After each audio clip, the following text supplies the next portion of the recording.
Okay, we have a system of differential equations here, and it's already been written in matrix form.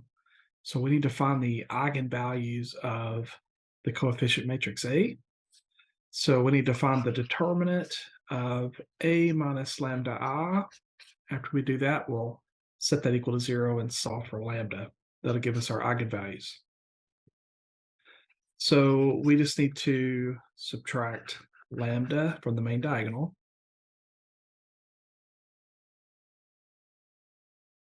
We're going to multiply the main diagonal,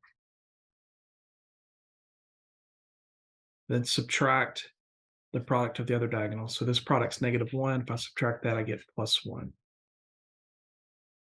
All right, so this is 2 minus lambda squared plus 1. We're going to set that to 0. So let's subtract 1 from both sides. Take the square root of both sides. So square root of -1 would be I. So this would be plus or minus I.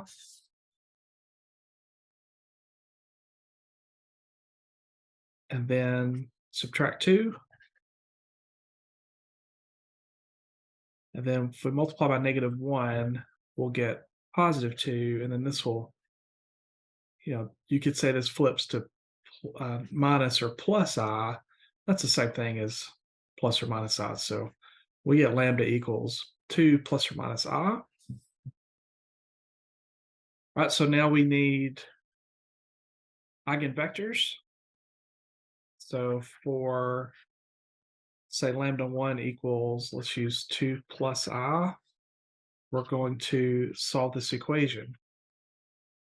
A minus lambda I, identity I, times x equals 0. So I need to take A and subtract 2 plus I from the main diagonal, augment that with 0, and solve for this vector x. That'll be our eigenvector.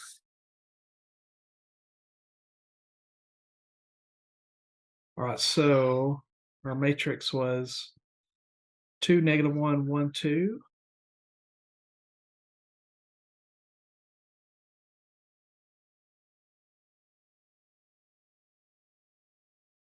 So I'd subtract 2 plus I from the main diagonal, and then augment with 0.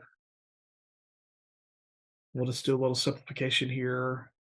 2 minus 2 would be 0, and then I still have this minus I, and same thing happened here.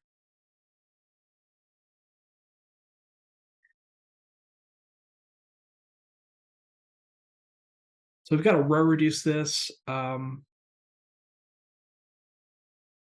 There's a couple options. We could take this 1 and move it to the top left corner and then use that to eliminate the negative I. We could also multiply negative I by I, and that would turn it into +1, right? That would make it a real number.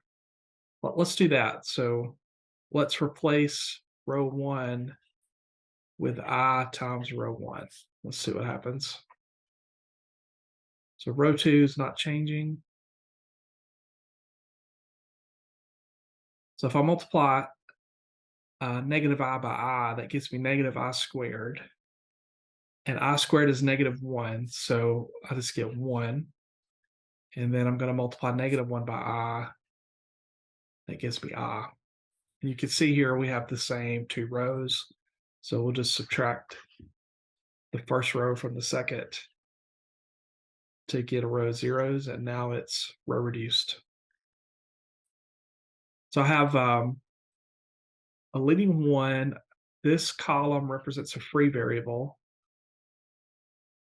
So we could say x2 is free, so just let it be itself. x1 is going to be I times x2. So an eigenvector would be, if I just need 1, right? So eigenvector would be I1 if I let x2 be 1. That's my first eigenvector. Now, if you remember this from linear algebra,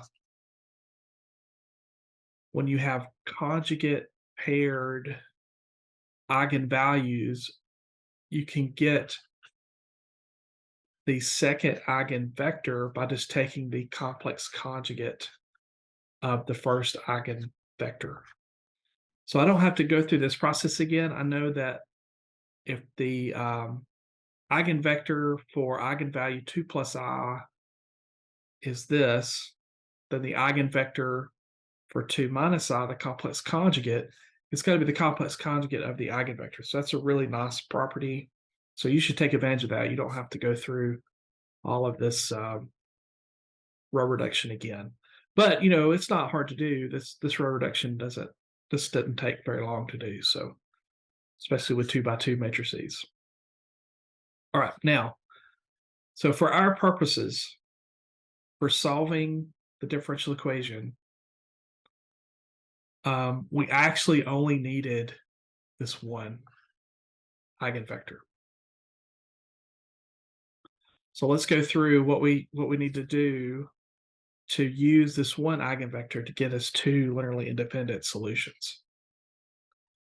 All right, so let's say that one of our solutions, I guess we need to say for vector x instead of y. So we'll say for our big vector x, that's our solution. We could use, say, arbitrary constant c1, and then e to the 2 plus I t, right, times this eigenvector I1. And let's just ignore the constant for now. Let's just look at this part. So e to the 2 plus it, so that's the same as e to the 2t times e to the it.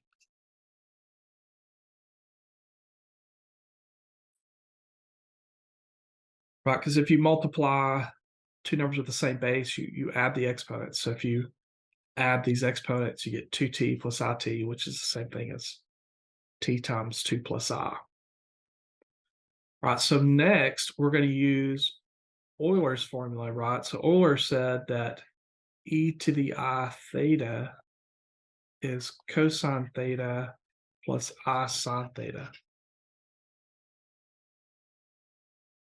So I'm going to replace e to the it with cosine t plus I sine t.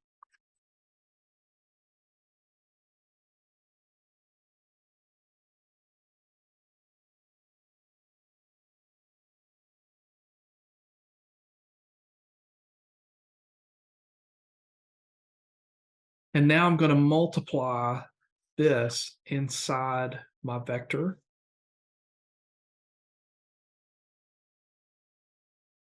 So if I multiply this by I get I cosine t plus I squared sine t. And then the second entry would just be cosine t plus I sine t. And I squared is -1. So this is I cosine t minus sine t. And on the bottom, I get cosine t plus I sine t.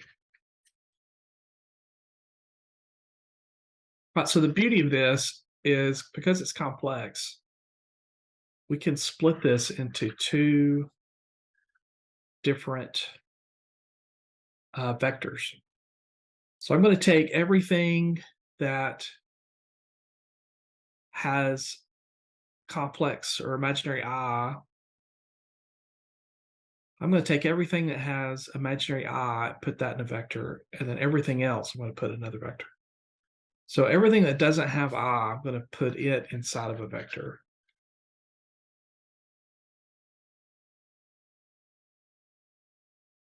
And then everything that has I, I'm going to put that in a vector.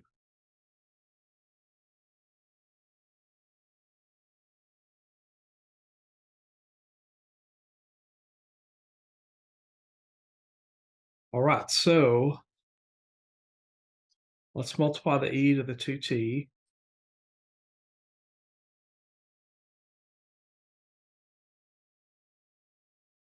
And let's factor out the I.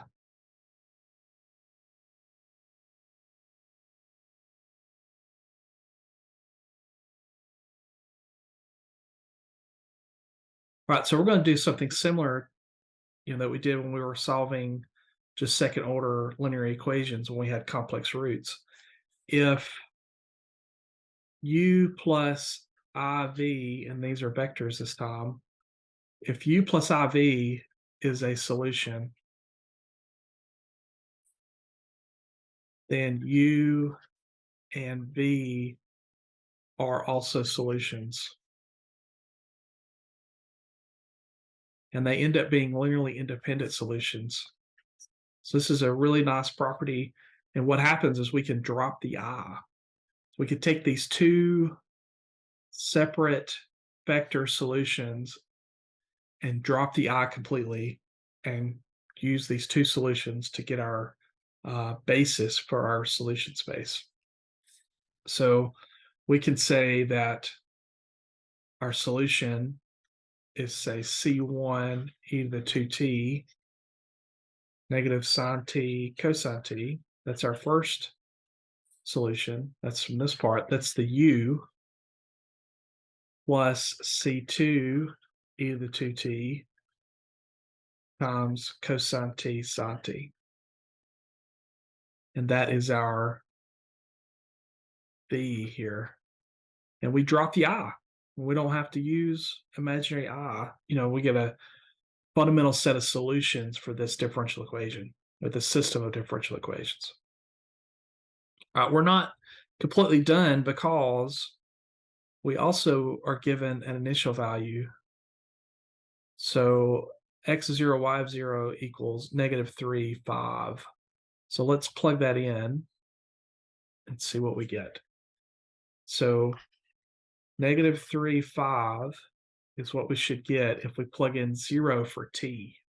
Okay, so we're plugging in 0 for t. So e to the 0 is 1, so I can drop the e there. Sine of 0 is 0. Cosine of 0 is 1. Then I have C2. I have C2, e to the 0 is 1. Cosine of 0 is 1, and sine of 0 is 0. Right, so I get this system, right? 0, 1, 1, 0 is equal to -3, 5. And that's pretty much solved, right? So this tells me that x2 is equal to -3. This row tells me x1 is equal to 5. And those should actually be the constants, right? Those are the c's. I'm just so used to using x's there. So C2 is -3 and C1 is equal to 5. So I get x and y is equal to C1,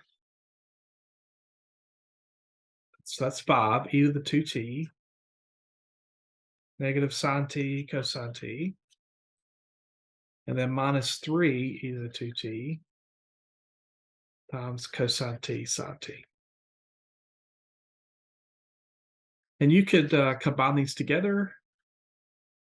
If you want to multiply the constants and add these together, so you would get -5 sine t -3 cosine t, and then you get 5 cosine t -3 sine t.